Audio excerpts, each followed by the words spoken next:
Okay, so we're gonna go ahead and break down the rest of this. We got the Welcome to College Football 27 Campus Huddle. All right, so they're breaking down basically gameplay, Dynasty, Road to Glory presentation, all that good stuff, right? So this should be pretty quick. It's gonna have a couple things that we've already talked about in it, right? Because we already did the gameplay deep dive. We already talked a little bit about like the mascot mashup, and we did presentation already, right? So they're basically welcoming us to the campus huddle, saying they're excited to announce that it's finally coming to PC this year, man.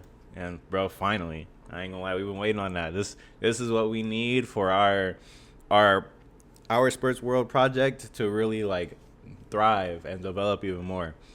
The mods are finna go crazy.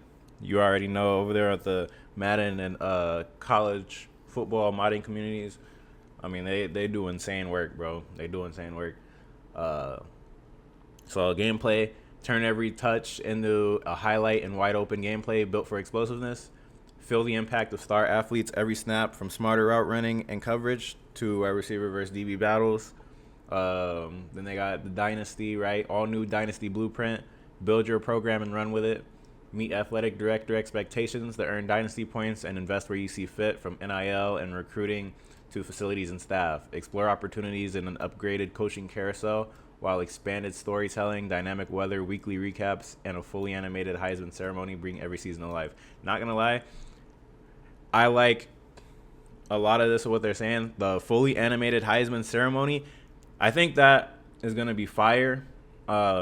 Just off of like how they're presenting it. They didn't say too much. They say that it's a fully animated Heisman ceremony, but I think that addition in itself is fire, and it kind of brings more immersion, right?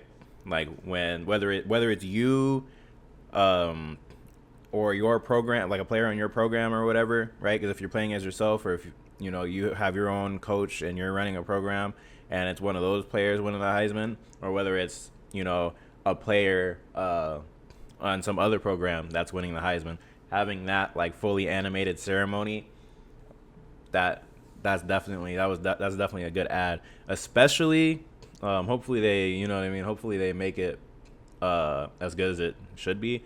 Like, especially if they include like stats and maybe even like like highlights and clips and stuff like that. You know what I mean? Kind of like how they have in the halftime show of Madden, like how they have those clips. Like if they can do something like that'd be hard.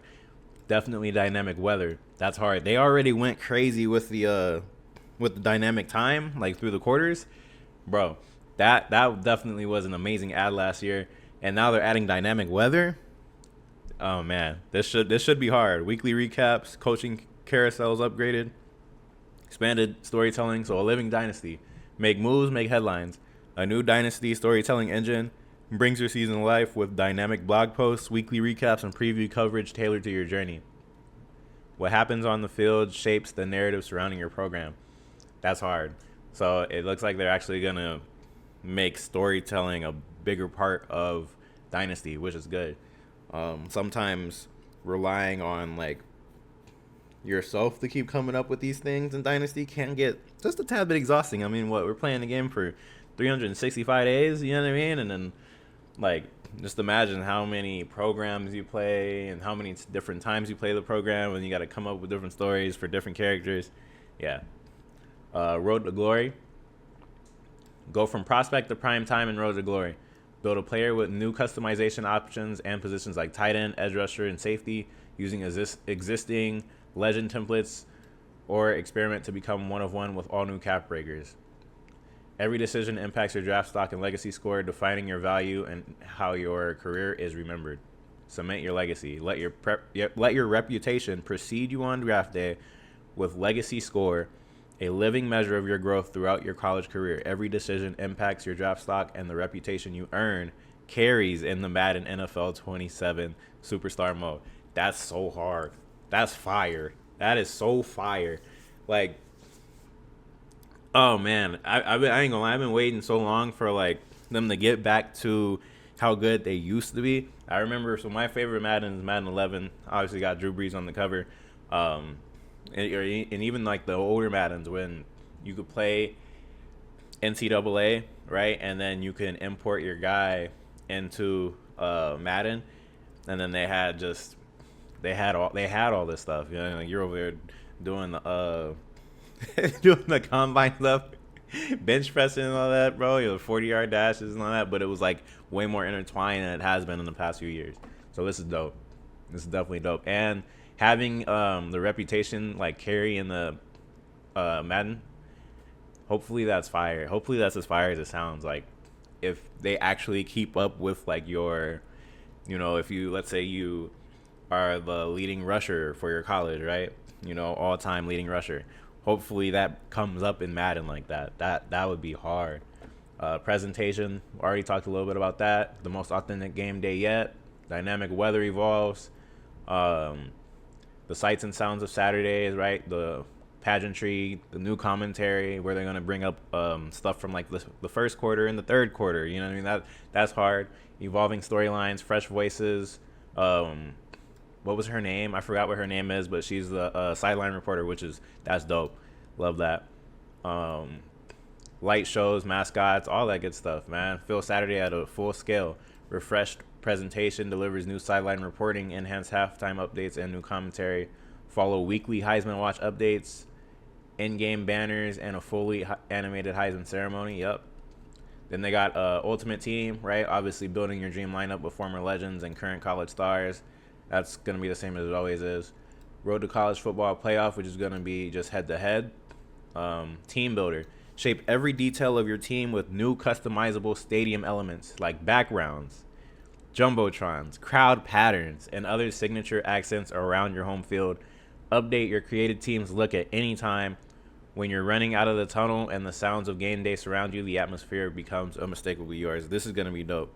It sounds like they definitely fleshed out Team Builder a lot more than what it has been the past 2 years, which is amazing to hear. Mascot mashup. You're saying it's back. Play as your favorite mascot in mascot mashup mode and battle in wild 11-on-11 matchups. Collect over 120 school icons and compete for pride and glory. Earn mascots through Play Now and face friends in online showdowns fueled by school spirit. And then don't forget, you got the MVP Plus. You get every single mascot just right out the gate. All right. So platform availability, PS5, Xbox Series, and then PC, right? EA app, Steam, Epic Games. 7-day early access with the MVP Plus membership, as well as access into the betas for both Madden and college football. That is only on, and that's current. The beta for college football is currently going on right now, I believe. And yeah, that's currently only on console. And then 3-day early access, deluxe edition, and MVP bundles, right? July 6th. It's going to be 3-day, both for college and for Madden. That's going to be for all three of these. And then worldwide launch July 9th for college football.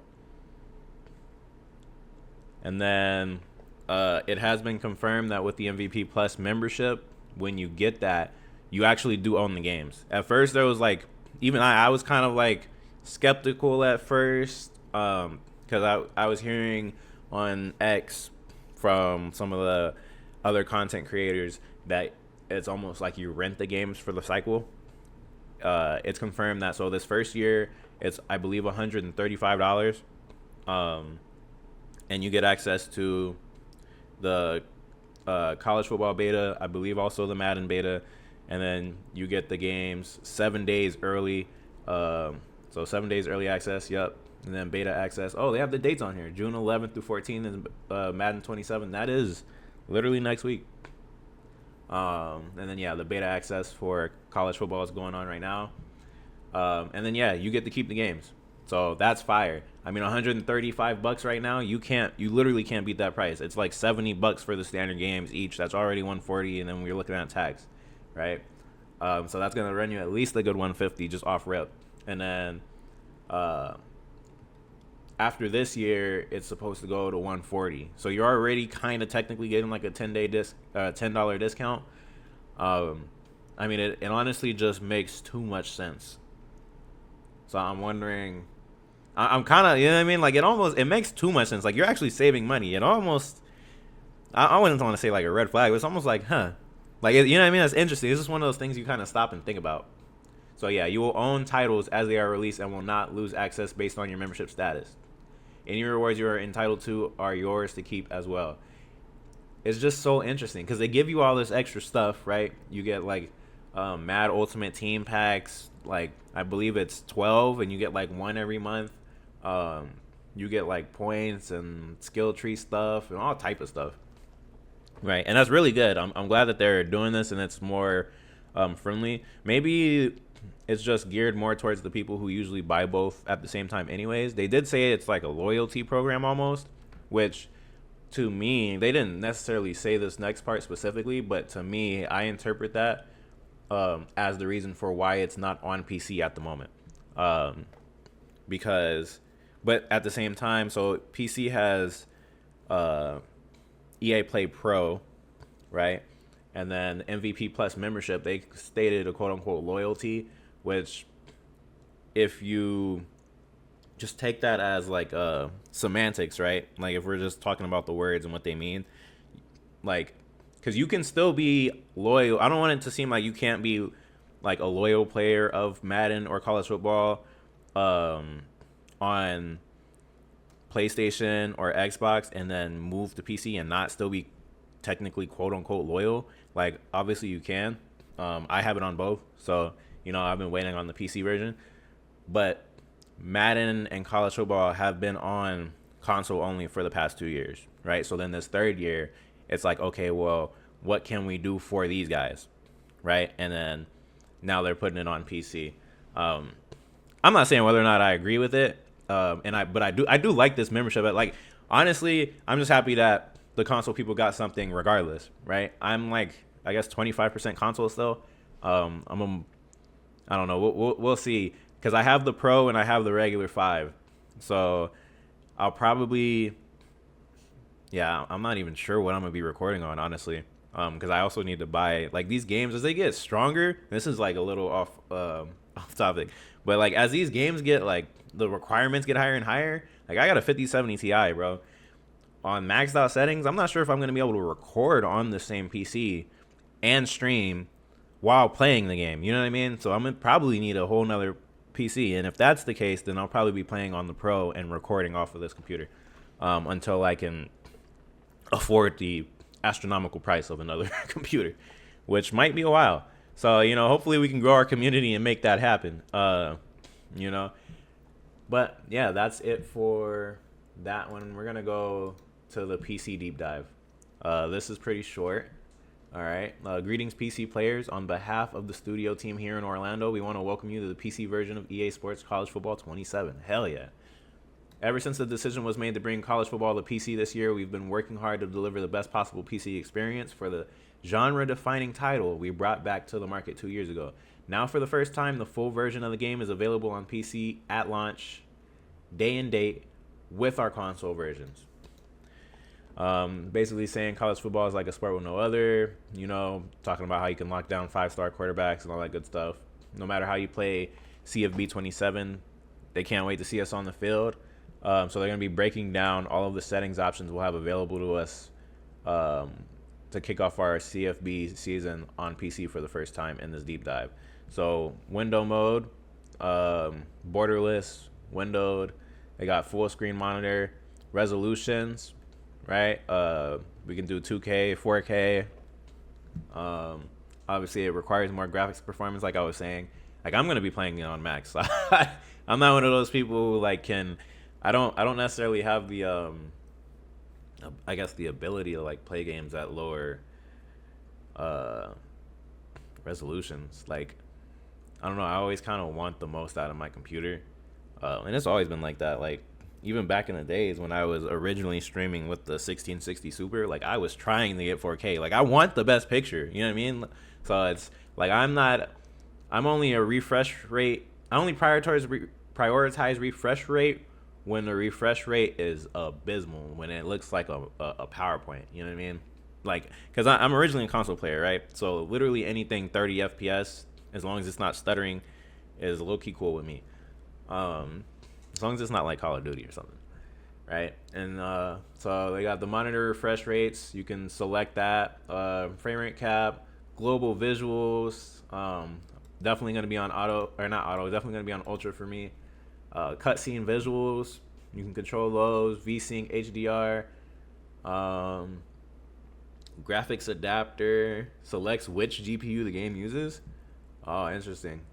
Desktops with more than one GPU. Sheesh. Damn, y'all got money out there like that. Okay. Performance overlay. Oh, okay. So it'll show a frame rate counter. Ray trace lighting. Like that. Like that. Lighting quality. Sideline quality. Higher texture quality.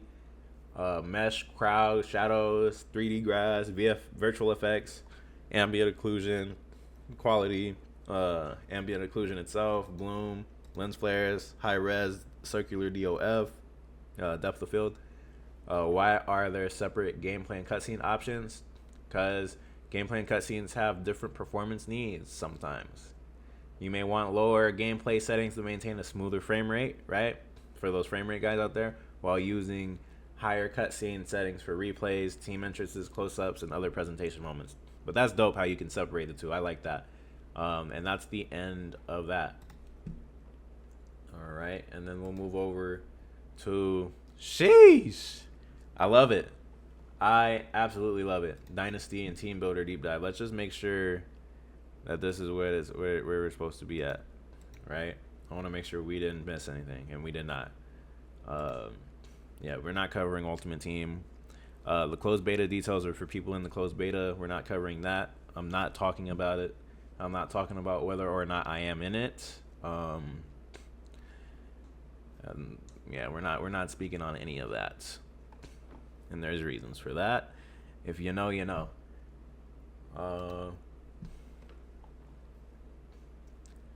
All right. Welcome back to the Campus Huddle, your source for the latest updates straight from the dev team. Like this right here is like mainly what we're here for. All right.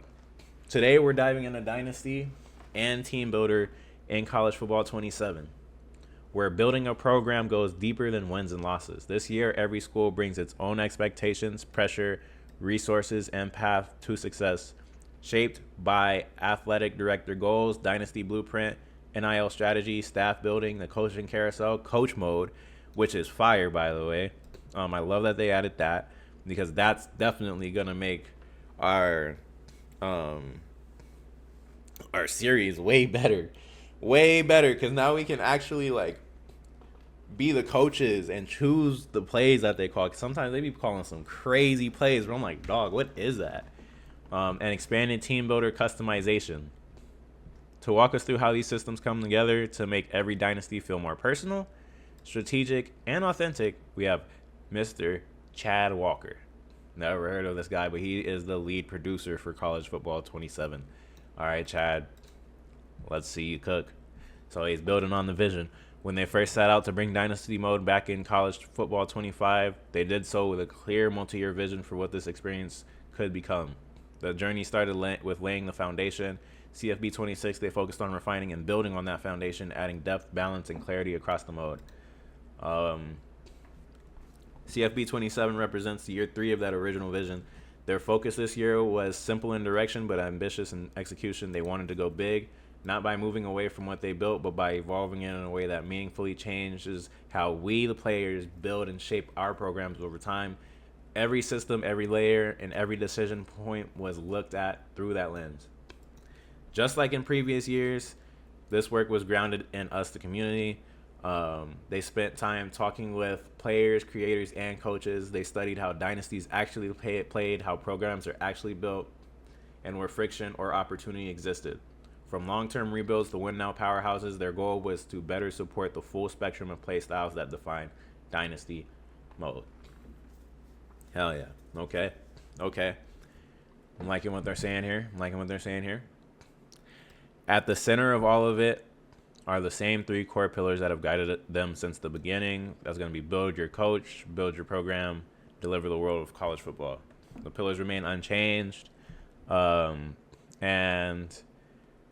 they're trying to satisfy basically us, the core community, because this is our game, right? We're paying for it. Let's see.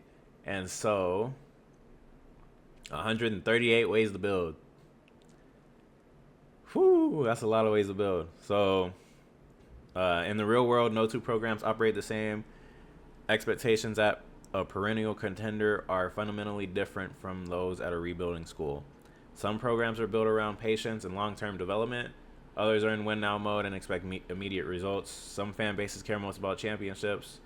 Others care deeply about recruiting territory, rivalry games, offensive identity, or building a foundation that can last.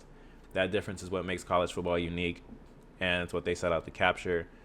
So they want all of that to basically shape the way we build our programs.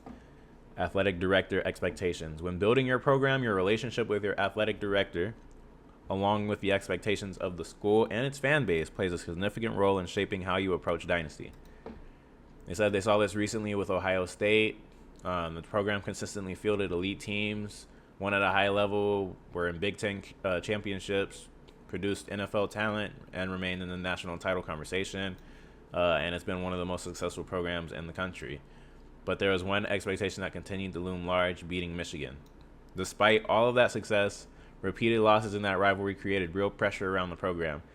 Even in a season that ended with a national championship and a contract extension, there was still unease tied to that unmet expectation. That tension between overall success and specific program priorities is a defining part of college football. I'm not going to lie. I understand, right? I understand the rivalries and they get like that, whatever. But, right, there's a caveat to that. Dog, if we're winning the national championship, I do not care about whether we beat Michigan that year or not. I'm sorry. Bro, we won a natty. We're good. We won a chip. We did what we set out to do. Like, and they, like, I'm not gonna lie. They're not in the national championship. So clearly they did something wrong throughout their season. And anybody can get a game. Anybody can get a game, right? It's a team game. I'm not gonna lie.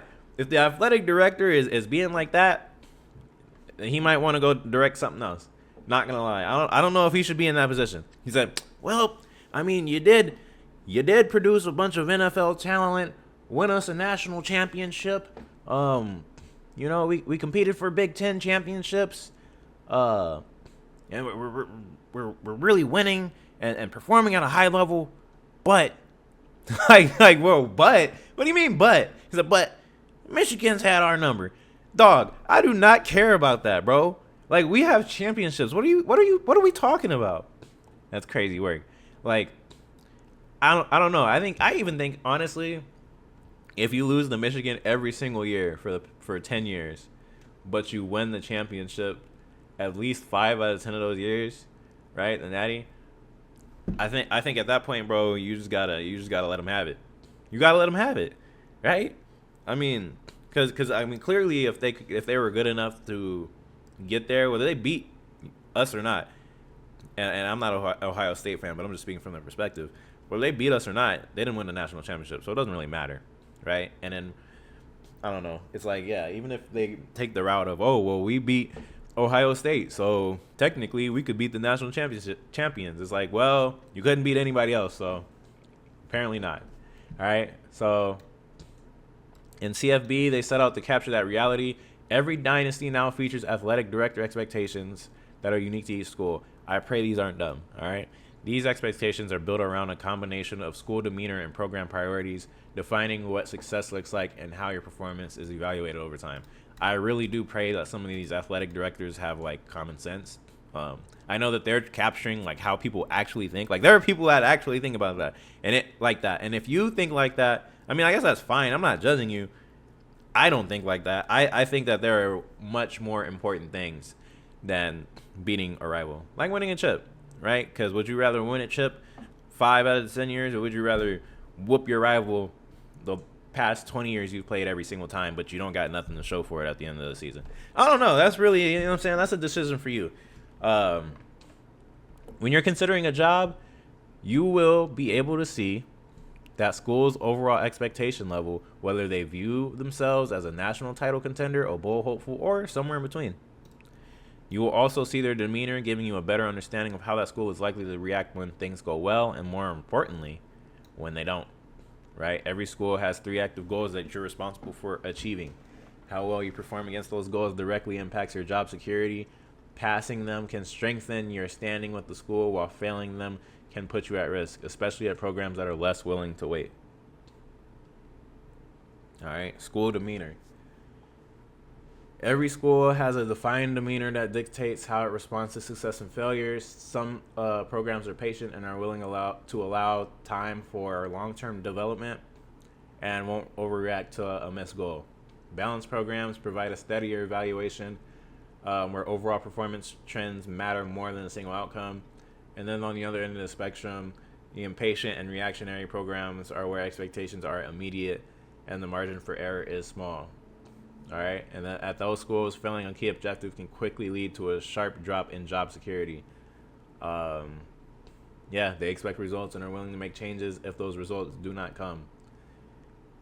So this creates a different feel from job to job. Taking over a patient rebuild gives you room to develop your roster, invest in facilities, and build toward long-term goals. Taking over an impatient contender means every decision carries more pressure.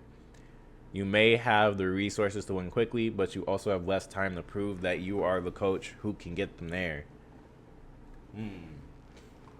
Now they got program priorities. Alongside demeanor, every school has a set of priorities that define what matters most to that program. Some schools are heavily focused on winning, with expectations tied to conference championships, playoff appearance, or national titles. Others prioritize recruiting, whether that means signing elite talent, controlling their home state, or owning a specific regional pipeline. A school in Florida or California may care deeply about keeping top in-state prospects home, while another program may be focused on building a foothold in a specific recruiting territory. Says certain programs may value statistical identity.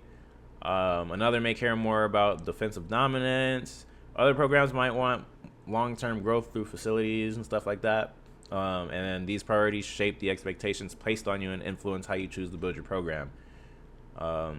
If your school expects rivalry wins, you may need to build your season around those matchups. If your program wants an explosive offense, your scheme, staff, recruiting board, and player development decisions all start to connect back to that identity. Then they got the goals and evaluations.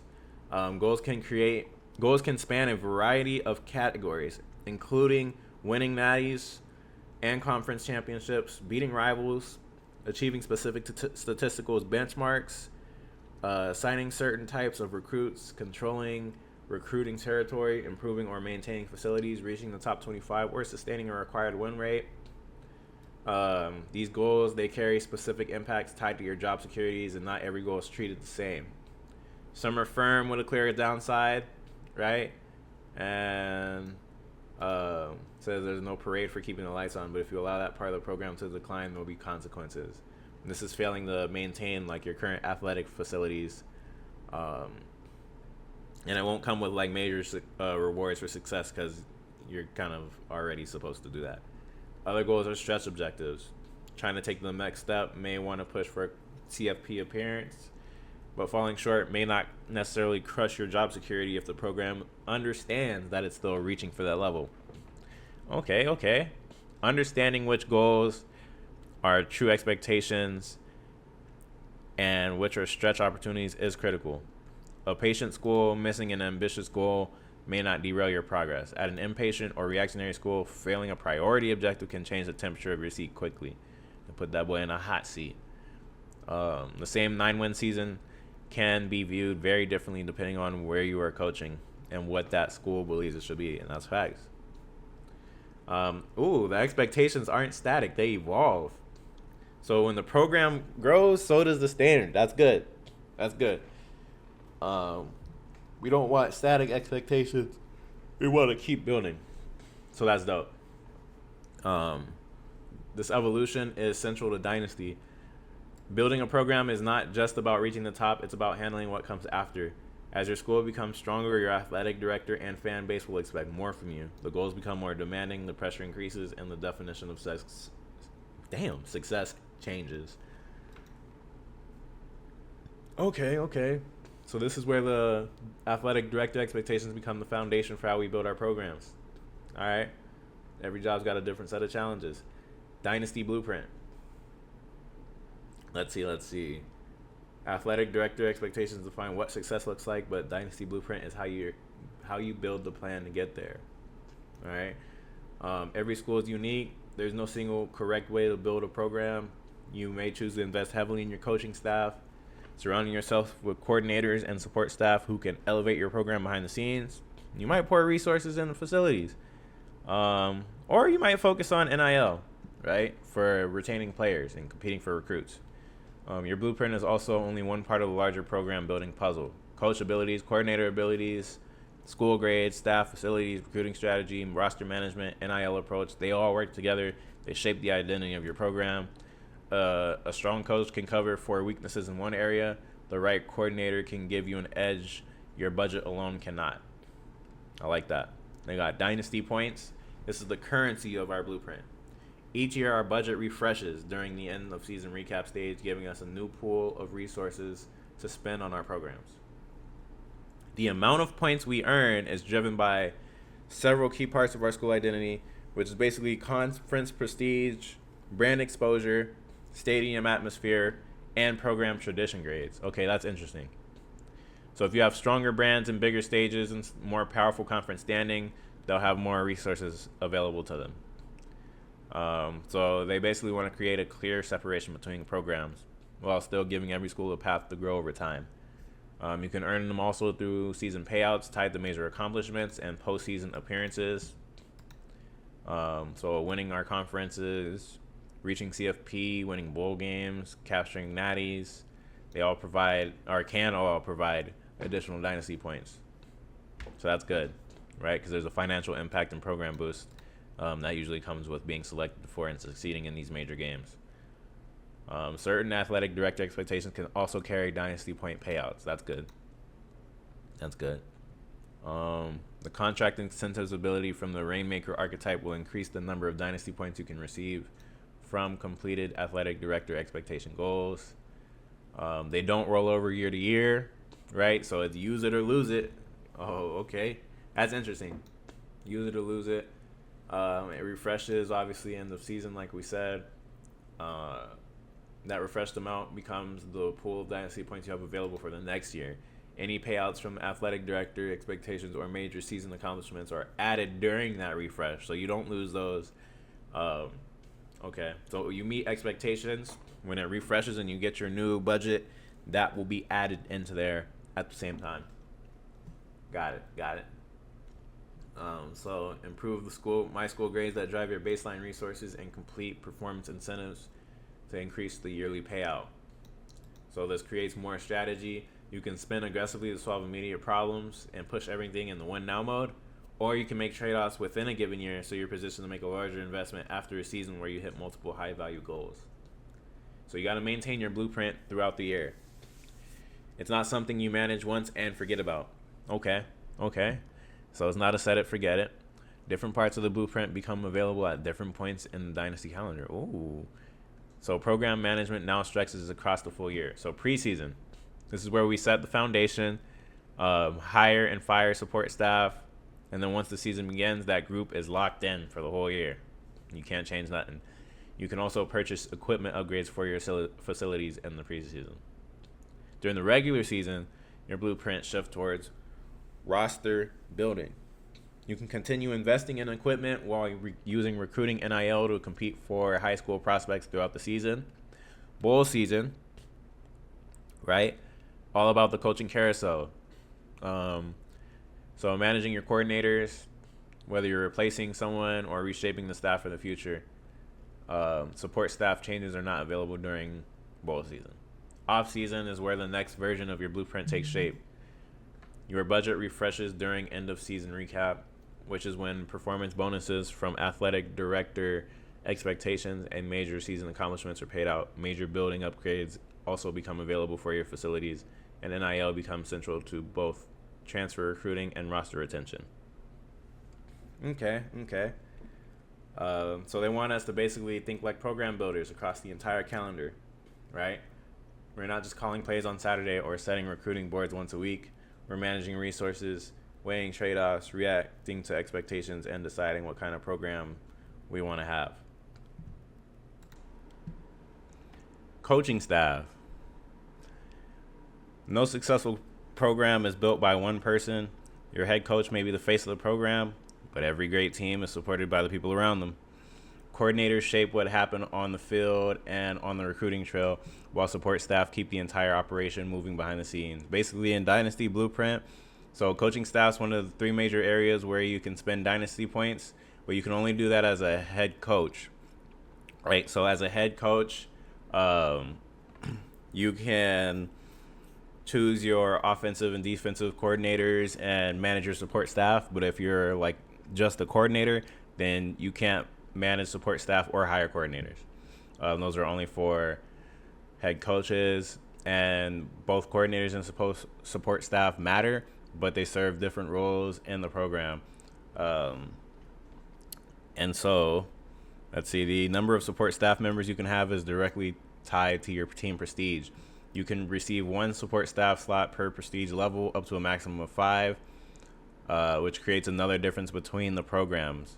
A powerhouse has more room to specialize across multiple areas, while a smaller school has to be more selective about which support role matters the most.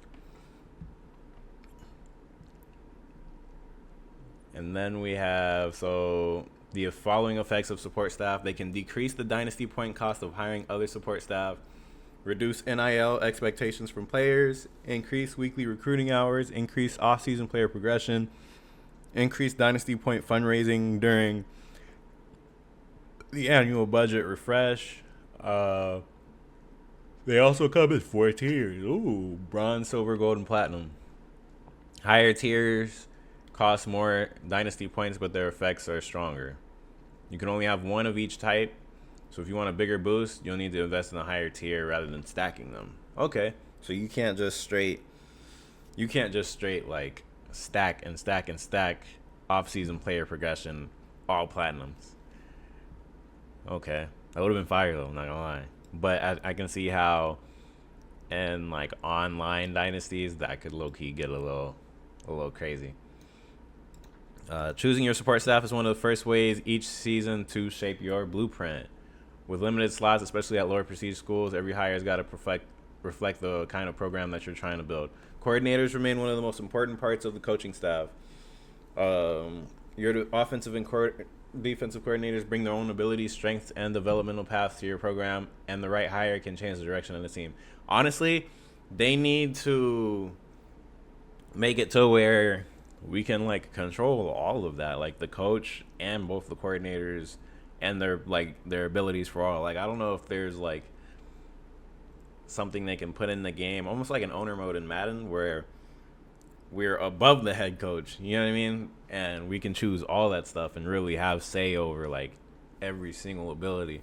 That'd be kind of fire. But I mean, I guess being able to hire and fire your coordinators is definitely a step in the right direction. Because then you can just hire exactly what you're looking for. But sometimes they be spending their points on dumb stuff, I'm not gonna lie. So, as a head coach, you can fire your coordinators during conference championship week, then hire replacements during bowl season through the coaching carousel. And then they can also leave for new opportunities, which makes retention an important part of the staff management. If you have a coordinator you want to keep, then you can negotiate an extension during the conference championship week to try to prevent them from leaving the team, the program. Coordinator hiring uses Dynasty points. Every coordinator has an expected Dynasty point value, which is influenced by factors like coach level and school's team prestige. A high-level coordinator may be more expensive for a smaller school because they view that job as less attractive than other opportunities. So you're going to have to pay a premium if you want to bring that kind of coach to your program if you're like a really small school. During the carousel, you now have access to a full list of available coaches who could be hired as coordinators. From this list, you can view each coach's current school, current role, interest level in your program, and expected Dynasty point value. Some coaches will not appear at all because they are too established or too high level to consider taking a coordinator job. They wouldn't even stoop to being seen over there at Northern Illinois University. Damn.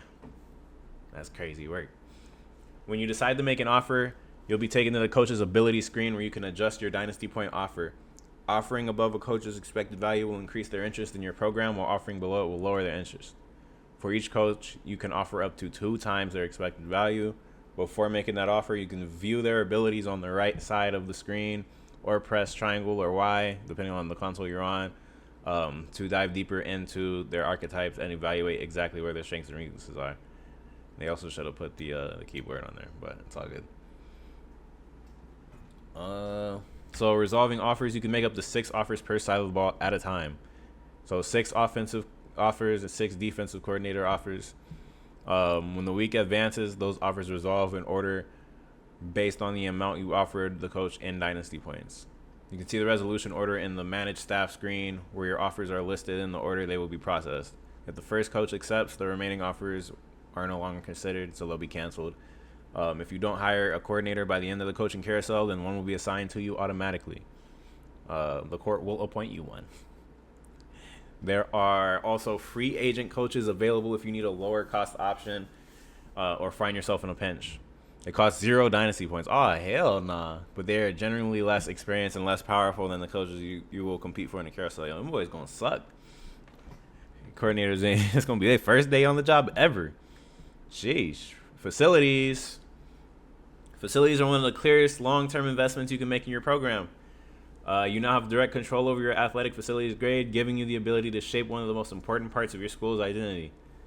Hell yeah. In the real world, these facilities are more than nice buildings. They represent the strength and conditioning department, recovery resources, training equipment, nutrition, sports performance, and the day-to-day environment players use to develop. They're also a major piece of the recruiting arms race that has shaped college football for decades. When they invest in facilities, they're investing in both the players currently on campus and the players they're trying to bring there next. Hell yeah. They talk about Texas Tech here. I guess they made a major investment in its football facilities. That's nice. So improving your athletic facilities grade directly increases the player progression and development boost your rival receives. Oh, okay, I like that. The better your facilities, the more you can help your players grow over time. That's going to be perfect. The important part is facilities are not a short-term fix, they're a foundation. They can be expensive, and maintaining them requires resources each year, but the payoff can shape the long-term trajectory of your program. A school with elite facilities should feel different from one trying to get by with the basics. And now we got control. That's good. So it's built through 2 components, our grade for this: facility and equipment.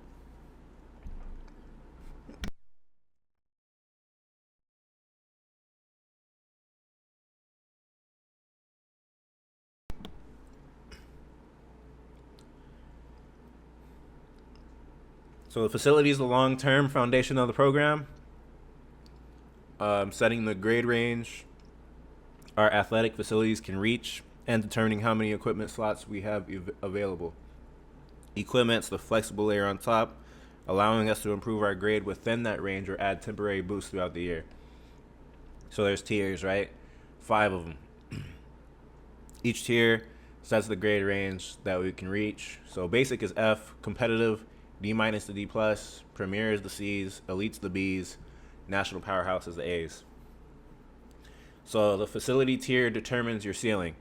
If you have a premier, right, your athletic facilities grade can sit anywhere from C+ to C-, but it cannot reach B until you upgrade to an elite facility. Equipment can improve your grade within your current range, but only a facility upgrade moves you into that next band. The facility tier also determines how many equipment slots we have available. Basic gives you 1, national powerhouse gives you 5. Upgrading and maintaining your facility upgrades and downgrades happen during end of season recap. You can upgrade or downgrade your facility once per year. If you choose to upgrade, your facility will be under construction throughout the offseason and will become available during the preseason of the following year. The higher tier facilities also come with a higher annual maintenance cost, which is probably why you can also downgrade. Maintaining a national powerhouse facility costs more than maintaining a competitive one, and that cost is part of the responsibility that comes with operating at the highest level. If you cannot pay or choose not to pay that annual cost, your facility will downgrade by 1 tier. It can also be a strategic choice. Dropping from national to elite will reduce your annual maintenance costs, freeing up dynasty points for other areas of the blueprint. If you later decide to upgrade back to the tier you recently left, then the upgrade cost will be reduced because your program was already operating at that level before. Equipment is the more flexible side of facilities. While your facility tier determines your grade range and number of slots for equipment, allows you to improve your program within that structure. So they're tied to ability tier, right? 1 to 5. They can provide different effects like reducing practice injury chance, reduce season health usage. We need this one right here. Reduce practice wear and tear, increase the duration of equipment effects, increase athletic facilities grade within our current facility range. Some provide longer term benefits. You can purchase equipment that improves your facilities grade within your facility range. Damn. Such as moving from a B minus or A to a B or B plus. Yeah, from a B minus to a B or B plus. You can also invest in equipment that increases the duration of other equipment effects, allowing short-term boosts to last longer. So you basically get two different types of decisions. So the major investment and then the equipment. So they become a major part of the blueprint, but they force trade-offs as well, right? Saving for the facility upgrade or maximizing what you have now or downgrading. NIL has completely changed the landscape of college football. It has reshaped how programs recruit high school prospects, how they attack the transfer portal, and how they retain the players already on their roster. In CFB 27, we set out to capture that reality through Dynasty Blueprint. NIL is one of the three major areas where you can spend these points, and it's split into two parts, recruiting and roster NIL. Recruiting is about talent acquisition. Basically gives you another way to recruit for high school prospects, transfers, especially trying to close gaps. Roster NIL is about retention, right? Keeping the guys on your roster. Together, these two sides of NIL create one of the biggest resource decisions in our blueprint. Do we spend aggressively to win recruiting battles now or protect current rosters from being pulled apart later? There's NIL expectations. Every prospect and player on the roster has an expected amount of NIL. That amount's relative to the school. So depending on where they're at, it could be different. For recruits, expected NIL is driven by factors like their star rating, position deal breaker, and our team prestige. 5-star will generally expect more than 4 stars. Premium positions will carry higher expectations. Lower prestige schools may need to offer more to get elite prospects to actually seriously consider them. Roster players is driven by rating, overall rating, position, school year, awards won, deal breaker, team prestige, and what's been offered to them in the past. A young player who develops into one of the best players on your roster will likely expect more. A player who wins major awards will expect more. A player who becomes one of those faces of the program will expect that to be reflected. Brand exposure is also a major factor. Okay. So they'll place more importance on their NIL opportunities if brand exposure is a deal breaker. And they're not static. They can change as the player grows, produces, and becomes more valuable to the program. So that's good, right? If a team prestige drops, or if we're no longer meeting a deal breaker like we once were as well, their NIL amount can increase. You got to pay up. That makes NIL a long-term commitment, not just a one-time recruiting tool. Okay. So this year, you can no longer offer scholarships during the preseason. Yeah, that was the method, not going to lie. Fishing for the scholarships. The preseason is now focused entirely on scouting, giving you the time to identify the players who fit your program before committing dynasty points. That change matters because scholarship offers now include NIL. Offering a prospect is no longer something you do casually to everyone on your board. It's a bigger decision because it can immediately impact your budget and establish expectations that may follow that player into your program.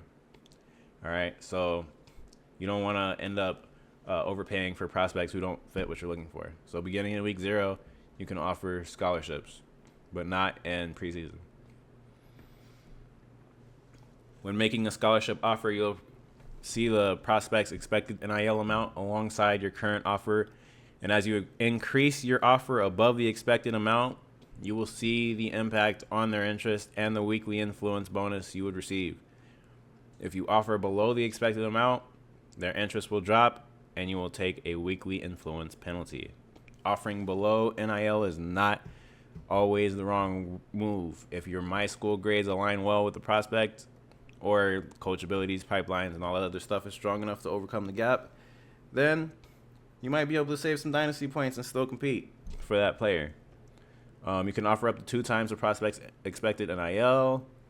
That can be powerful when it's like a tight recruiting battle. 2 powerhouses going for the top prospect, but it comes with a trade-off. When you offer above a prospect's expected NIL amount, you change what they expect from your school moving forward. Ooh, that new amount becomes their floor. They're like, because you paid us this already, right? So if you can't pay me no lower than that, because I was really expected 50. You offered me 100, right? So now I'm expecting 100 just off like my whole time here, at least. So it says, for example, if a prospect expects 100, and you offer 150, then their expected NIL amount from your program becomes 150. If you later lower it back to 100, then they're gonna be like, I don't like that. So you get a negative weekly influence hit, because now you're below the expectation that you created. Damn. So there's a lot of information here, bro. Like, just look at the sidebar. I mean, it's long. I gotta like do this in takes. Sheesh. And like from talking so much, like, because low key, like a lot of this can be summarized, and sometimes they're like redundant. I like the, I guess, time and effort that they put into this, but it does start to like you're in English class and you're writing an essay, and then like the English teacher circles like sentences and paragraphs, are like, bro, take this out. Like you're just fluffing it. Like back in the day when we used to fluff it to meet them word counts, bro. Sometimes that's what this feels like. Like I really be like, damn, like I gotta read all this, is crazy. And then like it just be stuff like down here that was already up here. It'd be like, all right, bro. But I mean, I'd rather have that than nothing at all, honestly.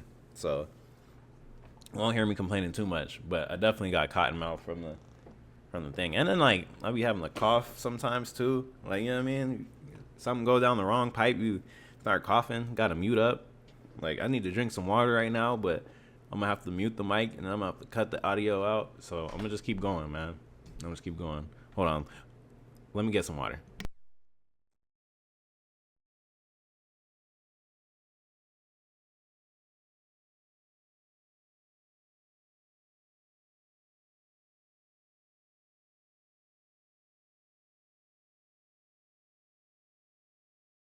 All right. So that expectation can also carry forward once the player signs.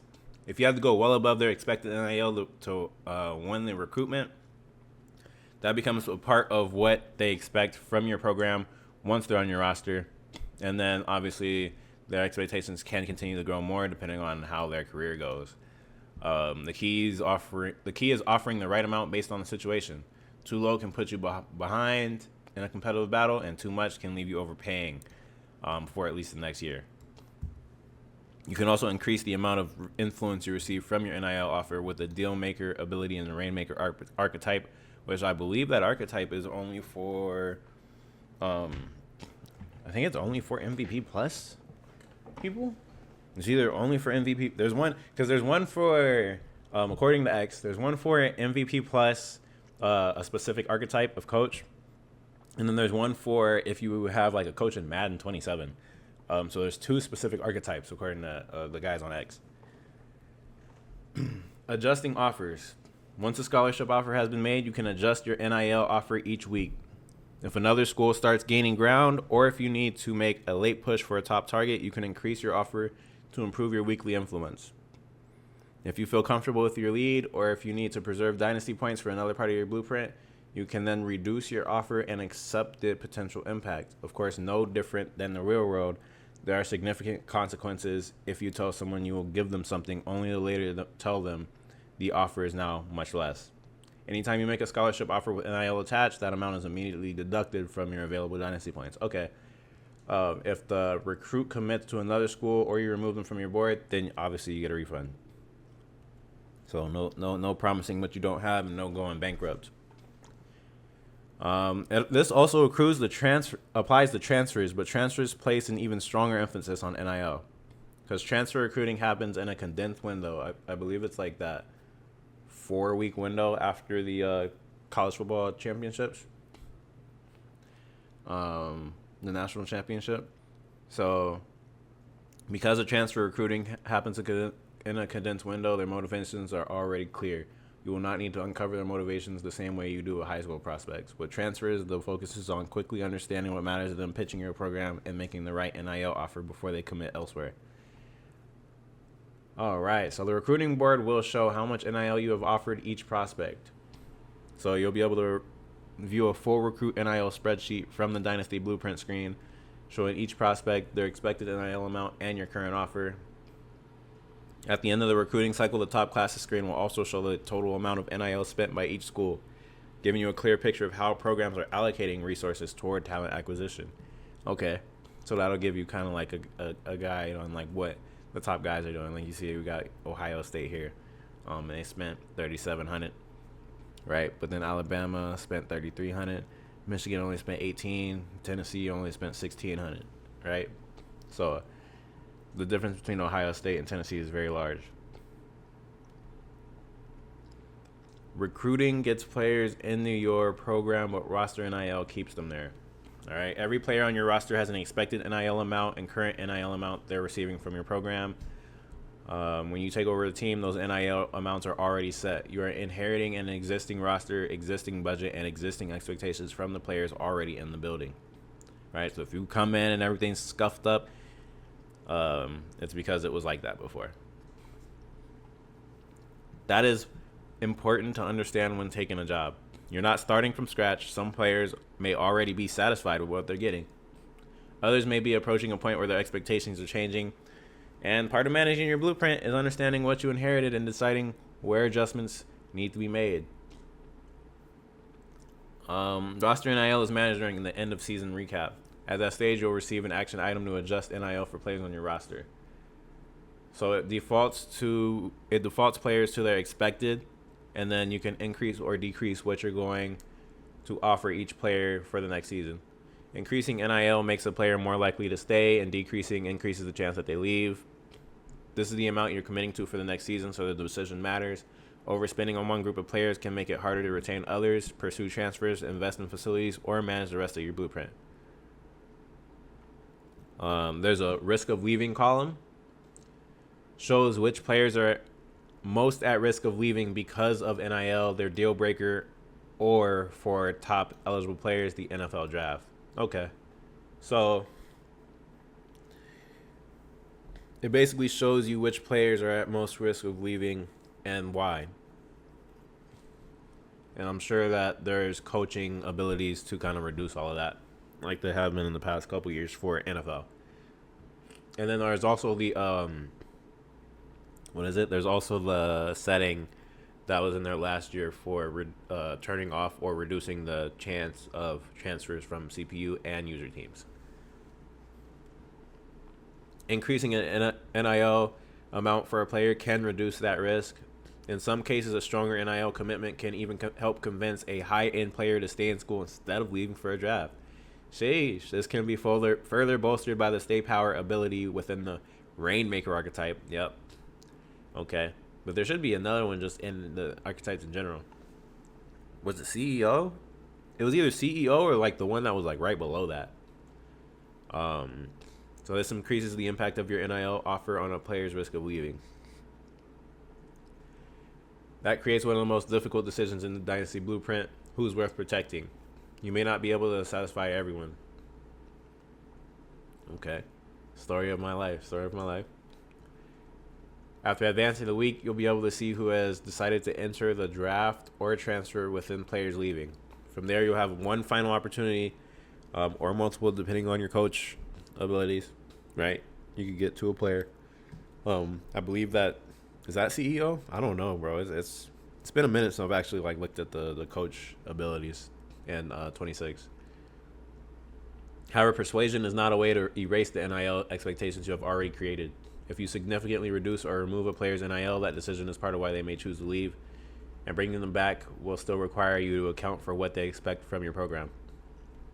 So tracking it, during roster NIL management, there's spreadsheet defaults to players at risk, so you can quickly identify who needs attention now, and then you can filter by the positions to focus on specific areas of the roster.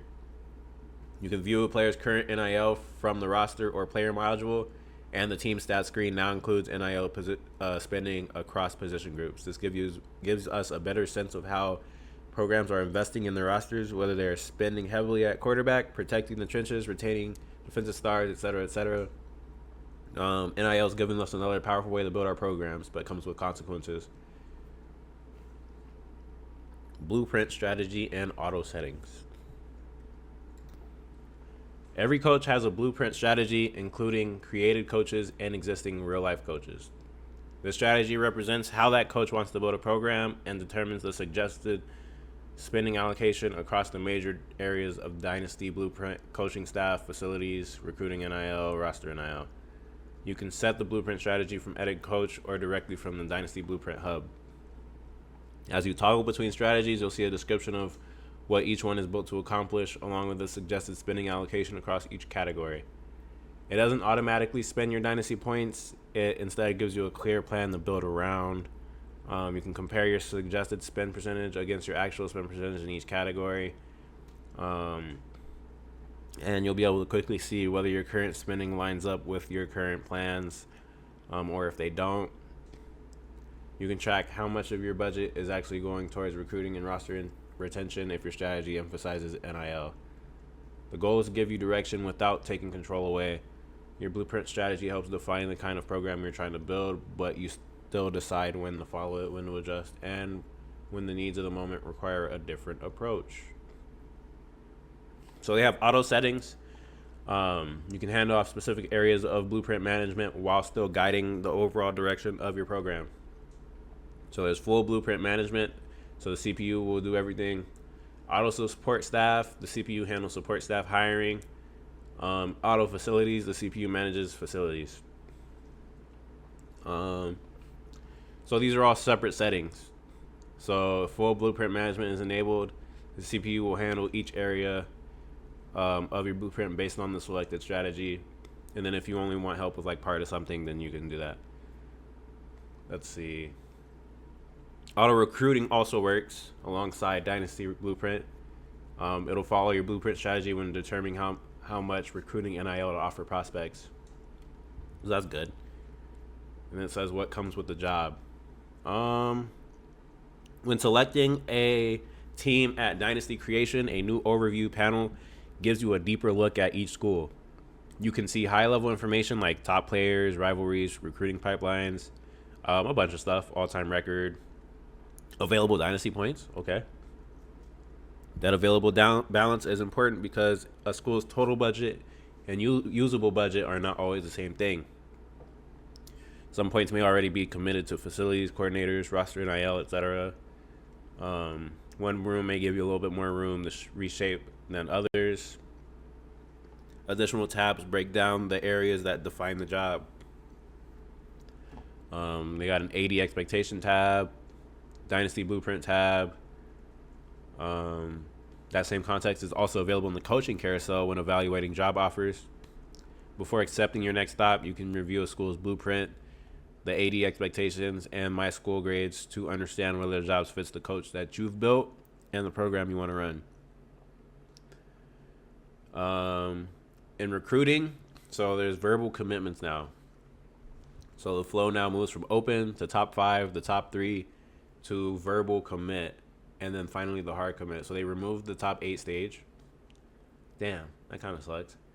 That's definitely going to be a shift, because going from open to top 8 was always cool, because then you have those 8 schools, but now it's going to just completely cut number 6 through 8. So you'll go from open straight to top 5. So you, like, because the top 8, at least it was like, okay, well, if you're open, when they're open and you're not even in that top 8, like it's definitely a whole lot easier to get in that top 8 than just getting to that top 5. Now you're cooked. Like if your school doesn't have the capabilities, like you're probably not even gonna be looked at, unless it's like you give them a huge NIL, which should then boost you into that top 5. So now they give you more time to evaluate prospects before their recruitment starts to narrow. Okay, so I might have spoke too soon.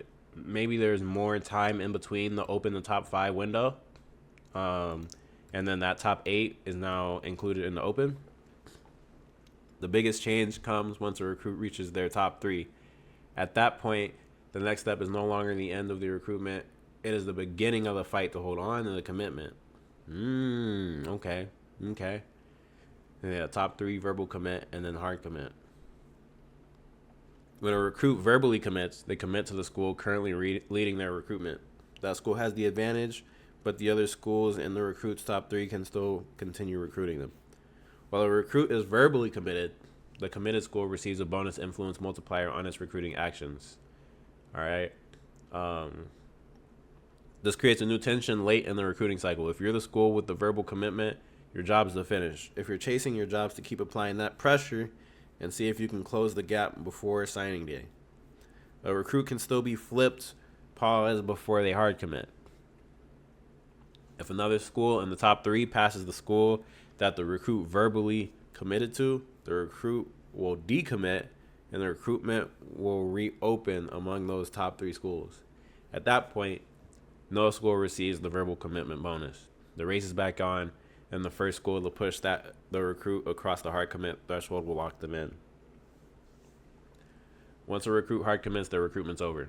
They'll no longer decommit or flip, and they will sign with that school on signing day unless their deal breaker is violated prior to signing day.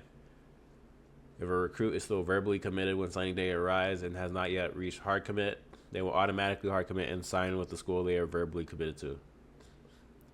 If you want a recruiting experience where verbal commitments are more secure, you can increase the verbal commit influence bonus, making flips less likely. If you want more chaos and more late cycle movement, you can reduce that bonus or disable it entirely. And recruit flipping can also be turned off completely for leagues that prefer commitments to stay locked once they happen. Recruit generation has been updated to create more dynamic and exciting incoming classes. This year we added new gameplay traits to the recruit generator and rebalanced ratings, abilities, and athletic profiles across the board. In general, recruits should feel more explosive. You will see more players with higher end speed, stronger ratings, and access to higher tier abilities, especially among the top prospects in the class. 5-star recruits should more consistently feel like the kind of players who can make an immediate impact, whether that's a receiver who can stretch the field, a pass rusher with a rare burst off the edge, or a quarterback with the tools to become the face of your dynasty. At the very top end, you now have a chance to find a generational recruit. These players are rare, but when they appear, they should feel different from the rest of the class. They are the kind of prospects who can change the trajectory of the program if you're able to identify them, win the recruiting battle, and get them on campus. All right. So my school grades continue to define your program's identity. They made updates to several grades to better reflect the current landscape of college football. So proximity to home is now calculated using longitude and latitude for each city. So it creates a more precise distance between a recruit's home and each school instead of relying on pipeline-based approximations. That's interesting. I didn't know it actually went. I didn't know that it didn't. Like, not that it went that deep, but that like you could have proximity to home, and it's not really like close. Championship contender is now focused on the present rather than projecting 4 years into the future. That's good. So it's based on current poll ranking, overall rating, and current blue chip ratio. Brand exposure now better reflects the what have you done lately reality of modern college football by factoring in national championships and college football playoff games over a rolling 5-year window. To stabilize the grade at the start of a dynasty, we have preceded the last 2 years of data for every team, including new FBS additions.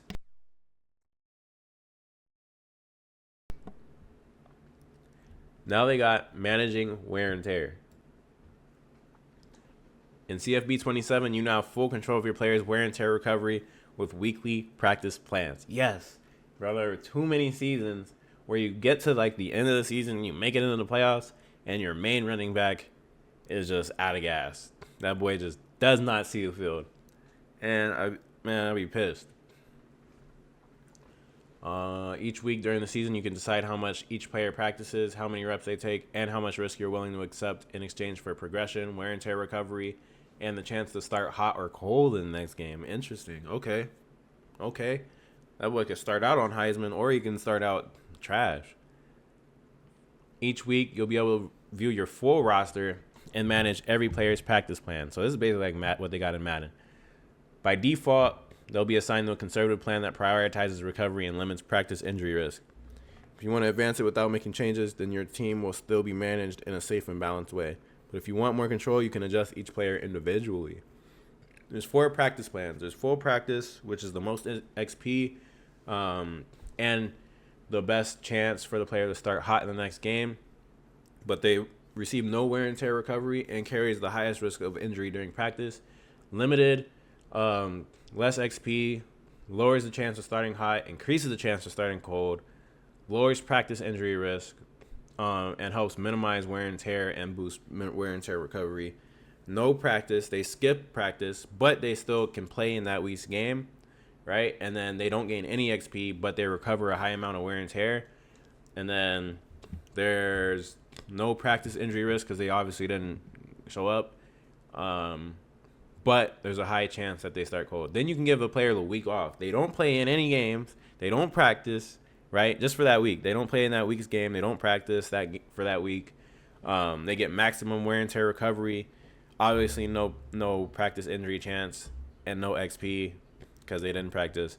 And yeah, so as you adjust players' plans, you'll be able to see their practice injury risk and a preview of how much wear and tear they're expected to recover. That risk is driven by the player's current wear and tear, the damage that they're carrying, and how hard you're asking them to practice. On the right side of the screen, you can also see their damaged areas and how the selected plan would impact their body heading into the next game. All right, so yeah, and bro, this right here, the season health, it would be mad low. So I'm glad we can finally recover a little bit of that, right? Because I'm pretty sure this is also part of wear and tear. So hopefully that's what they mean is by recovering, and it's not just the body parts, but also your season health.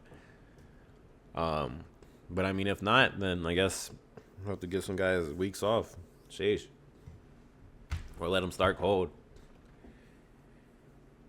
You can manage practice plans player by player or apply it to an entire position group.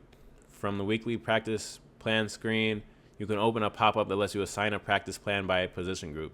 If your O-line is beat up after a physical rivalry game, you can scale back that whole group. If your running backs have been carrying a heavy workload, you can give the whole room a lighter week before the next matchup. Okay. Once your plan is set, you can commit it and simulate practice.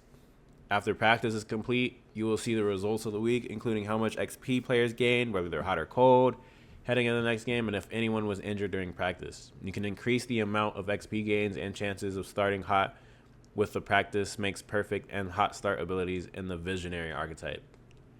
Injured players cannot participate in practice and will automatically be set to week off. Okay. Let's see. So they got some pictures down here too. They got the coaching carousel now. They completely overhauled the coaching carousel to better capture that feeling and give us more control over our path.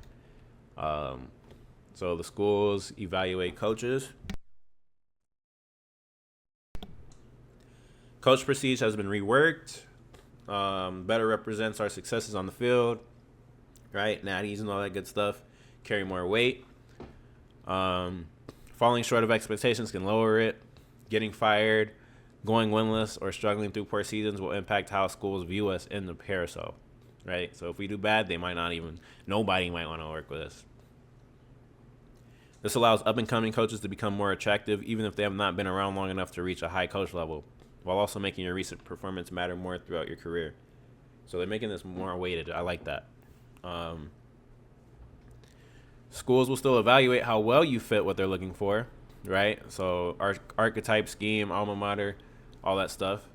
A program may prefer a certain archetype Want to run a coach who runs a specific style of offense or defense, value someone with ties to school, or prioritize a coach with pipeline connections that fit his recruiting footprint. The difference is that coach prestige and recent success now carry just more weight in that evaluation. The jobs when you enter the carousel are now organized into two sections: schools interested in you and all openings. So the schools that are interested in you will show any open job where you're on that school's short list of top candidates. All openings show every other job open across the country, and gives you a clearer sense of where you're already being considered, while still allowing you to pursue jobs that may not have had your head near the top of the list. All right. The biggest change is that there are no longer concrete job offers waiting for you when you enter the carousel. Instead, you express interest in the jobs you want to pursue. You can express interest in up to 6 jobs. If a school has you high in its short list, expressing interest gives you a strong chance to land that job, but it's not a guarantee. Another coach may express interest. The school may value a different candidate more, or the board may shift as the carousel moves. Sheesh. Expressing interest is also a real commitment.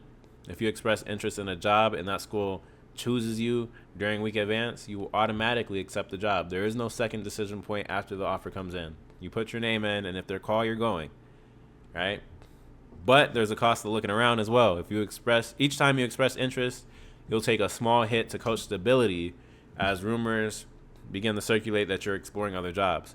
That can have ripple effects on the recruiting trail, where uncertainty around your future can impact how players view your program. Sometimes chasing the next opportunity is worth it. Other times staying put and continuing to build may be the better move. Once the week advances, the carousel revolves, and you'll find out whether you're changing jobs. If you accept a new position, you will still finish the season with your current team and officially change jobs after the national championship stage. During that window, you will also be able to start hiring staff for your new job. All right. Choosing a job is now about understanding the full situation you're walking into. In the carousel, you can view an overview of the school, its top players, top candidates, what happened to the previous coach. Damn. Okay. Everything. Yeah. Before deciding whether to express interest. That information matters because every job comes with a different mix of expectations, resources, flexibility, and opportunity, right? Every job also comes with an annual coach point award ranging from 0 to 25 coach points per season. That award is based on how much the school values you as a coach, how badly it wants you, and what it can afford. So this creates another point of differentiation between jobs beyond prestige, roster, and resources. Your current school can also use coach points to make staying more attractive. If they extend you, they can increase your annual coach point payout and even go up to 30% beyond the normal amount other schools can offer. This creates another reason to consider staying, even when flashier jobs are available. You can increase your annual coach point payment even further through the signing bonus ability and the visionary archetype. All right. So now the carousel, you have more information, movement, and risk. You can chase jobs that interest you, make yourself available, but every decision matters, right? So coach abilities and progression. From the beginning, their approach has been built around one core idea. No coach can be great at everything. I actually disagree. I don't like that. It's our game. We paid for it. Let us be the best if we want to be the best. It's like not allowing players to be 99s.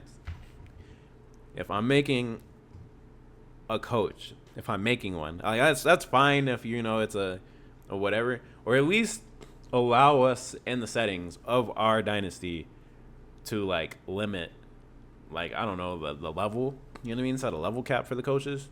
Whether it's, none or whether it's whatever it's supposed to be, 100 or 50. I forget what they changed it to be. That's still true in college football 27. Your abilities, archetypes, coordinators, and staff all shape the kind of coach you become. That's another thing. Because if we're going to have coordinators, that's fine, all right? Okay, no coach can be great at everything, whatever. All right, then let me have the other 2 coordinators do what I want them to do. It's just that simple. So I actually don't like that approach. That approach is fine, I guess, as long as I have the option to opt out of that. If I don't have the option to opt out of it, then you are taking control away. When you guys said that wasn't your intention, but that's what you're doing. So every coach point you spend should matter. Every path should come with trade-offs. You may build yourself into an elite recruiter, a stronger developer, a better tactician, or a more complete program leader, but you will still need the right people around you that covers the areas where you are not as strong. Okay. So that decision-making extends even further through Dynasty Blueprint. Your coach abilities do not exist in isolation. They work alongside your school's resources and stuff. If your blueprint's heavily invested in facilities, you may choose abilities that maximize development. If your school is trying to win recruiting battles through NIL, then you may build around abilities that make those investments more effective. If your coordinators already cover one area, you can spend your coach points somewhere else. Every job now also comes with an annual coach point payout. That payout is now another part of your progression path, giving schools a way to impact how quickly your coach can grow over time. Where you coach, how long you stay, and what the school is willing to invest in you can all shape the coach you become.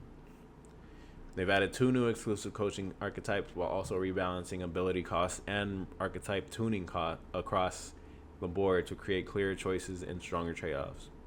Rainmaker, exclusively for MVP Plus members. Visionary, which is the first new archetype, is available to players who pre-order Madden, the MVP bundle with Madden and CFB, or create a coaching franchise within Madden, right? And that's Visionary. It's focused on player development, weekly preparation, pro potential, and long-term career growth. It includes 4 exclusive abilities: Pro Pipeline, Practice Make Perfect, Hot Start, and Signing Bonus. So increases the pro draft stock of players on your roster, increases player progression from weekly practice, increases the chance of players starting hot from weekly practice, and increases the annual coach point payout you receive from your school. So they're trying to get you on that MVP plus. Rainmaker. Well, I guess we can read this. With weekly practice plans giving you more control over how your players prepare, recover, and develop throughout the season, Visionary gives you another way to lean into that part of the program building. If you want to maximize practice, help players grow faster, and increase the rewards tied to your coaching career, this archetype gives you a new path to build around. Rainmaker is the second one, which is MVP Plus. It's built around Dynasty Blueprint and resource management side of program building. It focuses on NIL, Dynasty points, etc. So Dealmaker increases recruiting influence from NIL offers. Budget Booster increases the Dynasty points earned from my school grades during the annual budget refresh. Stay Power increases the impact of NIL offers when reducing a player's risk of leaving during roster NIL management. Contract Incentives increases the Dynasty points earned from completed athletic director expectation goals. Pre-order bonus. Okay, so we're almost towards the end. And this will be the end of that video. The next one will be like all the Madden ones, you know, that aren't like, it just depends on the length, bro. I've been talking for like 4 hours. It's insane. So to give players a head start on building their coach, all pre-orders will receive a bonus of 100 coach points when starting a dynasty. This applies to every dynasty you start and is in addition to the maximum number of coach points you can earn over the course of your career through progression. MVP Plus members will earn an even bigger boost, so they'll give you an extra 50 coach points on top of that 100. So if you want to unlock an early ability, lean into your first archetype, or get a head start on shaping your coach identity, these bonus coach points will give you more flexibility from day one. And then obviously you can enable or disable the pre-order bonuses in league settings, so that there's no pay to win. Ability cost rebalance. So they rebalanced the cost of coach abilities and archetypes. They now scale more clearly by tier. Lower tier upgrades are less expensive. Higher tier, larger investment, right? So elite recruiter, scheme guru, master motivator, all of like the elite coaching archetypes, which is like the second tier of those coaching archetypes. Tier 1 abilities cost 25 points.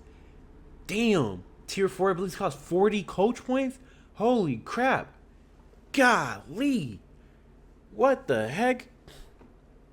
This creates a more natural progression curve and reinforces the trade-offs at the heart of coach building.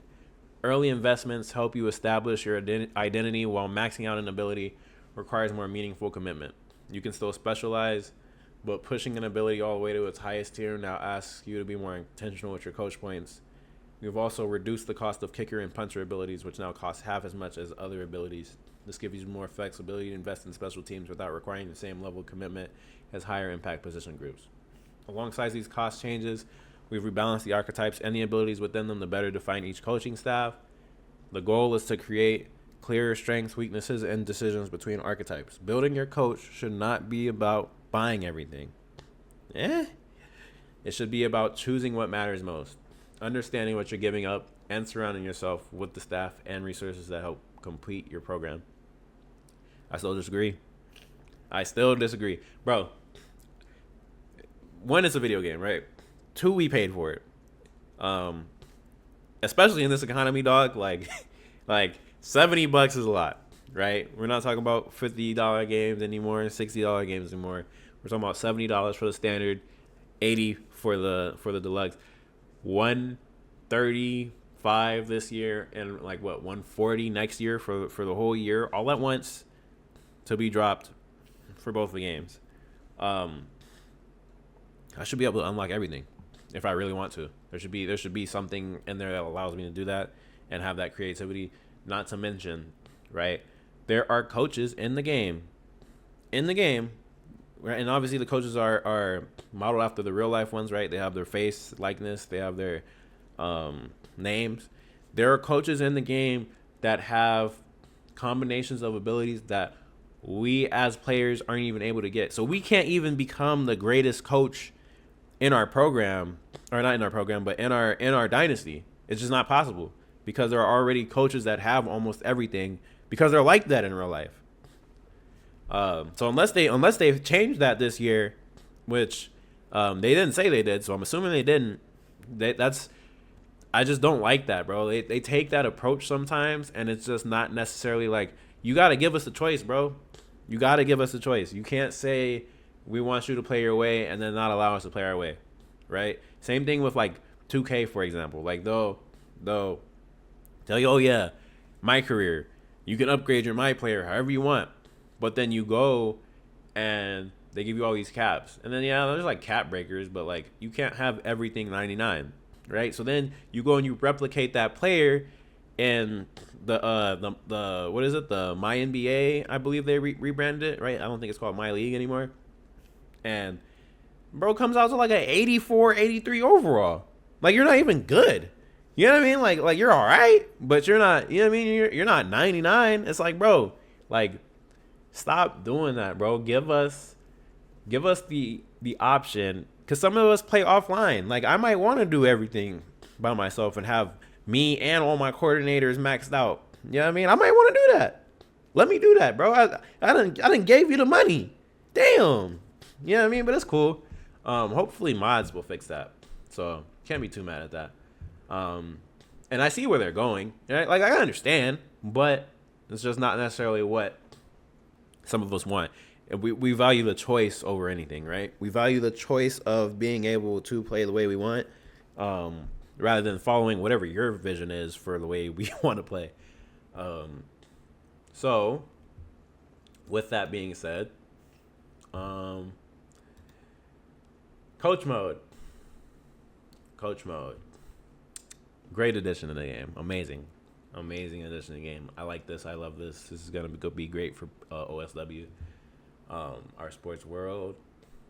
Coach mode has been one of the most requested Dynasty additions from our core players, and we're excited to deliver a revamped experience in CFB 27. Coach mode gives you a new way to play from the sideline. You call the plays, manage the situation, make pre-play adjustments. You put your players in the best position to succeed. Once the ball is snapped, it's on them to execute. As long as the AI plays well, we'll be all right, okay? As covered in the deep dive, it's a more strategic and immersive way to experience game day, where the result is driven by the roster you built, the scheme you installed, the decisions you make. Coach mode can be enabled from league settings through the coach mode toggle. It is important to note that this is a league-wide setting. Wait, what? Oh, snap. Wait. League settings. So this is week. So if coach mode is enabled, every member of that dynasty will play games using coach mode. So this is so the league experience stays consistent for all users. Wait. But can you go into your own settings and turn that on, right? But then go in the dynasty, have it off and online, and then only use it yourself? Because they said the league settings, right? But you can do it in your personal settings. Because obviously you can do coach mode and play now. So, that's interesting. Once enabled, you can customize how coach mode plays through several subsettings. Auto QB determines whether the quarterback is controlled by either CPU. Okay. Auto snap determines whether the offense snaps the ball automatically or if you manually snap it. Coach suggestions controls the play calling experience and whether coach suggestions are available. Pre-play cutoff determines how long you can make pre-play adjustments before communication is cut off. It's designed to mirror the real-world communication window. It'll be between a coach and quarterback. Once the play clock reaches 15 seconds, communication is cut. Your ability to make pre-play adjustments ends. There are also user-level settings that let each player customize their own coach mode experience. So there's pre-play audio. Provides an audio cue during the pre-play window, helping you track when communication is about to be cut off. And there's a coach perspective camera. Gives you an immersive sideline or coach booth view from your coach's perspective. And it's defaulted on. You can switch between sideline and coach views by pressing up or down on the D-pad. Okay, but can we view it normally? You know what I mean? Like if we were, how we were normally would if we were playing the game? Because that super sim slow camera is so terrible. Let's see. You can switch between by up and down on the D-pad while in the sideline camera holding RT or R2 snaps the camera behind the line of scrimmage into a more traditional coach cam view, giving you a better look at formations and defensive alignment before returning to the sideline perspective. Interesting. Okay. I wonder if that works with the modular camera. Maybe there's some workaround to like not be on the sideline. Coach modes for players who want to live in the details of running a program. It has been one of the most requested additions from our hardest core Dynasty players. We're excited to see the story, series, and coaching careers they build around it. For those who want to call the game from the sideline, trust their players to execute, and let every result become part of the larger narrative of their Dynasty, this is a great way to play. I like that. Delivering the world of college football. College football never stands still. Every year brings breakout teams, new stars. And they want Dynasty to better capture the history, weekly storylines and stuff that makes college football feel different. So 2 new programs joining Dynasty mode, North Dakota State and Sacramento State, are now available, bringing the total to 138 ways to build your Dynasty. All right. Heisman moment. During Bowl Week 1, the Heisman ceremony will automatically open, putting the spotlight on 4 finalists. Each finalist will walk out onto the stage and be introduced. Ooh, okay. With their season stat lines shown, okay, to tell the story of how they earned their seat in New York. Then the winner announced step forward and lifts the Heisman Memorial Trophy.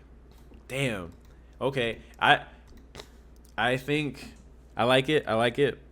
I think it probably would be rough to include like some clips of their stuff. That might be a little much to ask for. But even with that being said, if we can get that happen, that'd be nice. But I do love, and I am very appreciative of what has been put into the game. I don't want asking for more to overshadow that. We're always gonna ask for more. This is how it is. This is definitely a great thing to put in the game, and I appreciate it. And it's not bare minimum. It sounds like it's done really well. I mean, just putting like the cutscene in there already to begin with is dope. With the 4 guys and then showing their stats, like I'm like, okay, cool. You know what I mean? I'm happy with that. That's dope. And really, if I need to go and like grab those clips myself, then I'll do that. So, hell yeah. It's a moment built. It's a moment built to celebrate the player and the season behind them. Maybe it's your quarterback who carried a rebuild in the national conversation. Maybe it's the running back from another school who dominated the country all year. However it happens, the Heisman ceremony gives one of the college football's biggest annual moments the spotlight it deserves. Hell yeah! Now we got dynamic weather. So last year they introduced dynamic time of day. So the lighting shifts over the course of the game and changes based on where you were in the calendar. So like the late afternoon games in September didn't look like late afternoon games in November. And that was so fire. Oh my gosh, they cooked with that. Right? So now they're bringing that to the weather. Weather is rarely static on Saturdays. A game may start under clear skies before a light rain moves in for a drive, or a heavier band of weather may roll in for only a few plays before clearing back up. Ooh. Snow can move in and out throughout the game as well, accumulating on the field over time and creating a different feel as conditions shift. Dynamic weather is built to capture that natural movement, where the conditions you start with may not be the conditions you finish with. That's dope. Time of year and region also play a major role, right? Thunderstorms and stuff, heavy rain, right? And then clearing up. There's, beautiful clear conditions in the northwest, and then the chance of precipitation increases. You may see a damper or foggier feel throughout the game as the season shifts, even if it doesn't rain for that long. You'll have more information before kickoff. From the play game button in the Dynasty Hub, you can view the weather report for the matchup, including temp and chance of precipitation. That gives you a better idea of what could be coming and how you may want to prepare. New sideline reporter Holly Rowe will also, that's what's her name, Holly Rowe, hell yeah, will speak to weather patterns that are expected to move through. Ooh, so she'll come and be like, looks like rain might be on the way. That's hard. As well as the conditions currently impacting the game. So she'll be like, it's snowing heavily right now, but it's expected to stop within the fourth quarter. That's fire. The broadcast will help bring all that stuff and all that context into the experience. Dynamic weather pairs with dynamic time of day to make every game feel more alive. Hell yeah. Then they got college football history, so they added a bunch of other stuff. Not other stuff, but they added a bunch of history and stuff into the game. So directly in the Dynasty. So they want it to be easier to look back, relive the seasons that we've played, and follow how the world of college football changes over the full 30 years of our Dynasty. They said in the thingy that you can go back to the 1800s, which I thought was crazy. That boy said the 1800s. I was like, wait a minute. So they have a new feature called Season History. Gives us a year-by-year look at how every team finished each season. Sheesh. Yep, historical data dating back to 1869. No, that's the 1800s for sure. 1869 is crazy. Especially those numbers split up is insane. I don't know who chose that, but that's crazy. So it'll continue tracking it throughout all 30 years of our dynasty. I wonder why it's only 30 years. Why couldn't it have been 100? Nah, maybe 100 is crazy. Maybe 100 is crazy. 70? 60? 60? I don't know. What? We're always asking for more. Each season displays every team's final media ranking, their records, standings, bowl game results. Whether you want to revisit your first conference championship, see how our rival finished 5 years ago, or look back at the season that changed the direction of a program, that history is now preserved in one place. Team historical stats. They've added a new spreadsheet for this, accessible from the Stats and Records tab. Right, it gives us broader historical views of every single program, all-time wins, losses, playoff appearances, playoff wins, natty appearances, wins. Right, new historical stats for every school, including total draft picks. I like that. Total weeks ranked in the top 25 of the media poll. Ooh, okay. the number of top 25, 10, 5, and number 1 recruiting classes each program assigned. So this gives us more ways to understand the story of our dynasties. We can track who dominated an era, which programs rose or fell, who became a recruiting powerhouse, and how the seasons we played fit in the larger history of college football. That's fire. Almost at the end. College football playoff. Sheesh. Damn, y'all. Thanks for sitting through this with me, man. Appreciate it. The college football playoff continues to evolve. And in CFB 27, they've updated Dynasty to reflect the latest 12-team format. But what was it before? I don't remember. I'm not the hugest fan of college football, so it kind of just is what it is. The structure remains built around the CFP rankings, automatic qualifiers, first-round campus games, and the path to the Natty. But the automatic qualification rules have been updated for the new season, right? So the champions of ACC, Big 10, Big 12, and SEC will now all receive automatic bids, regardless of where they're ranked. The highest-ranked team from the American Conference, USA, MAC, Mountain West, Pac-12, or Sun Belt will also receive an automatic bid. Notre Dame will also qualify automatically if it finishes in the top 12 of the final college football playoff rankings. The remaining spots will be filled based on the final college football playoff rankings, with the 4 highest-ranked teams receiving first-round byes. First-round games will continue to be played on campus, giving higher-seeded teams the chance to host one of the biggest games of the season in front of their home crowd. Ooh. Okay. These updates are now reflected in Dynasty, giving you the latest CFP structure as you chase the postseason berth, fight for a conference championship, or try to build a program capable of earning its way into the bracket. It says the little things. Not every Dynasty improvement needs to be a headline feature to make a meaningful difference. Small touches matter, especially when they reduce friction, give you more control, or surface information faster. Here are a few of the smaller updates we made this year. Hell yeah. Crowd theme selector. You can now override and select an available crowd theme for that matchup with options determined by the stadium you're playing in, which I believe is like whiteouts and stuff like that. Blackouts, all that. Skill group subpanel. The player module now includes a skill group subpanel, allowing you to quickly view a player's current skill group levels, potential, and caps by flicking the right stick left to right. Okay, so that little player module that appears in the right, that shows you like the summary, kind of like what you see in like our Osiris videos. Now you can view players' current skill group levels, potentials, and caps. So it'll probably show you like their physicals and all that stuff. So there's more tabs. Development traits and the roster. The roster spreadsheet now includes a column that displays every player's development trait for your team, making it easier to quickly see the potential players. Finally, thank you. That's such a good. Oh my gosh, it's such a good quality of life, bro. I hate going into every single player to try and see what their dev is, and then when you exit out, it like throws you back to the top of the roster. That was crazy. So I'm glad we got that addressed. Expanded player composure. We have added new composure triggers that can impact whether players start hot or cold, including hometown games, rivalries, Heisman candidates, first starts, primetime games, senior night, first home games, first road starts, freshmen starting on the road, extreme weather, championship games, and players facing a former team. Holy crap. That's dope. That's dope. Never even thought of that. I'm glad you added that. Thank you.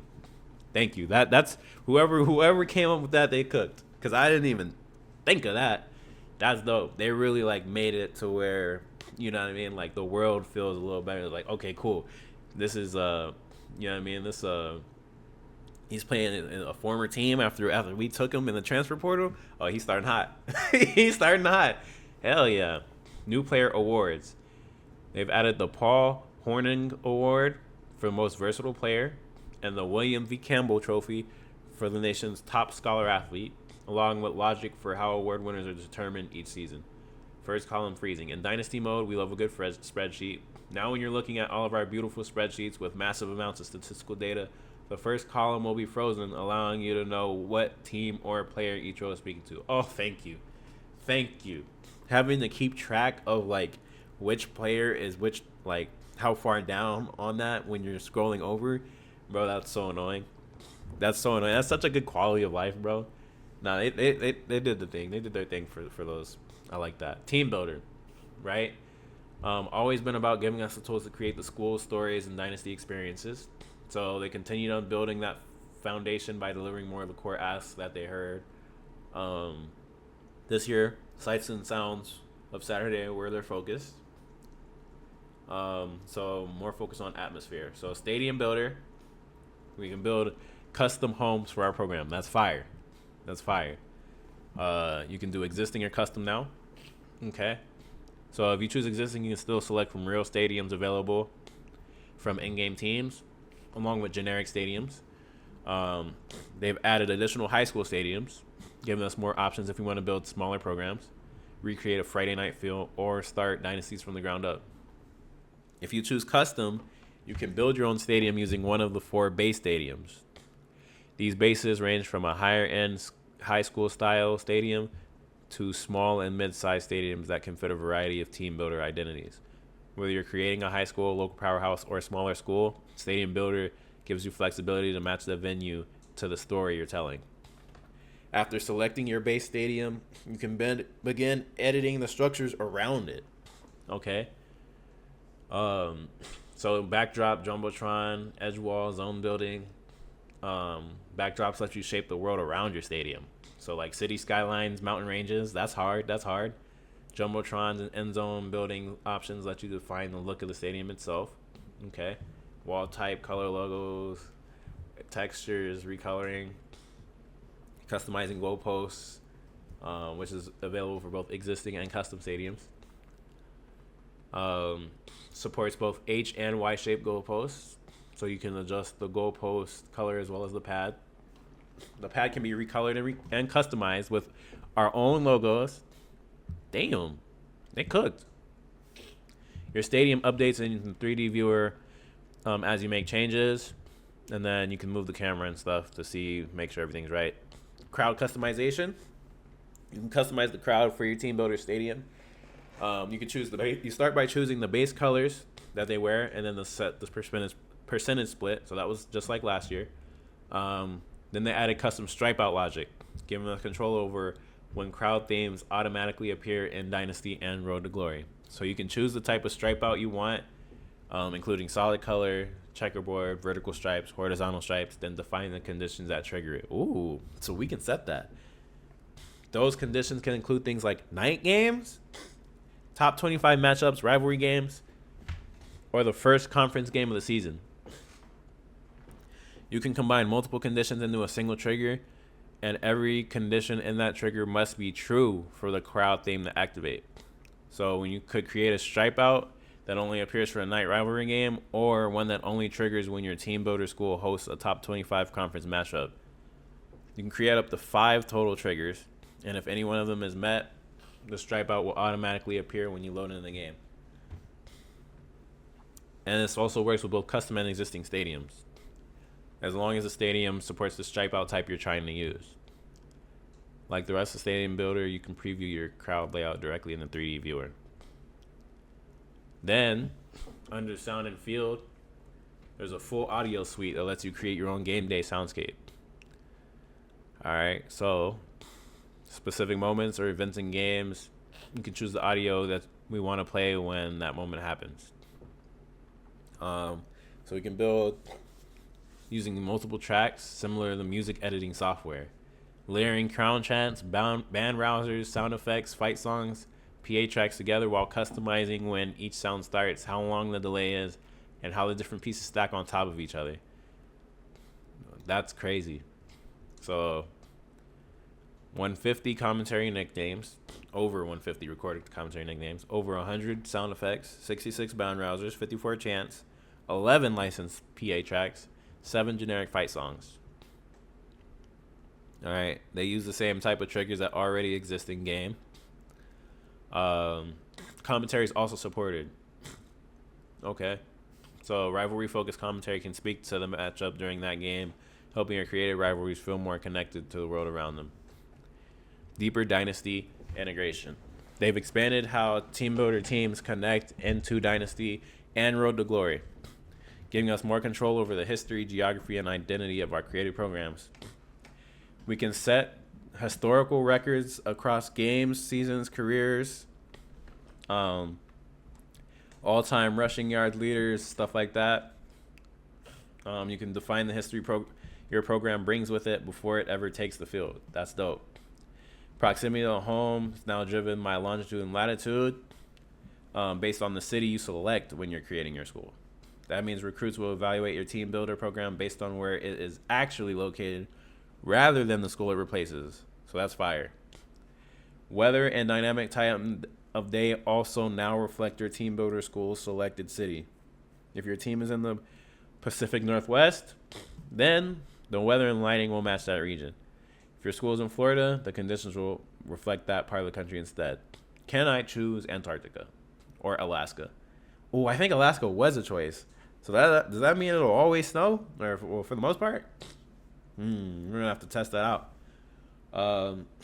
Your creative school can now evolve throughout your dynasty. At the end of each season, during the off season, you will see an action item to update your team builder team. From there, you can select which imported team builder teams you want to update. This performs a full re-import of the latest version of that team from the website. So you can add new uniforms, improve your stadium, update your field, adjust your logos, change your crowd stripe out logic, all as your program grows, right? This updates the full team builder team, so you got to make sure the website version is exactly how you want it before importing. Road to Glory High School, you can now replace all 6 high school teams with team builder teams. If you want to build out your own local high school scene, recreate a fictional region, or start your player's journey against customer opponents, you can now do that. You can also replace college teams in Road to Glory, allowing your players to sign with and play for one of your team builder programs once they reach college. Across high school and college, you can import up to 16 total team builder teams into Road to Glory. Post-game speech. Basically saying that this year was a big one for them. They're incredibly proud of what they built, and they can't wait for us to experience it. And so, without further ado, bro, that is the end of this video. All right, the next one will be about the Madden ones.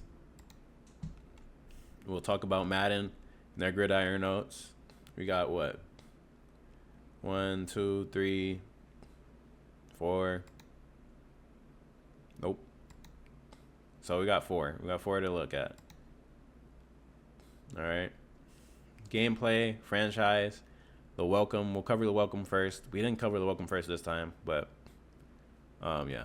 And then presentation authenticity, and then superstar. All right.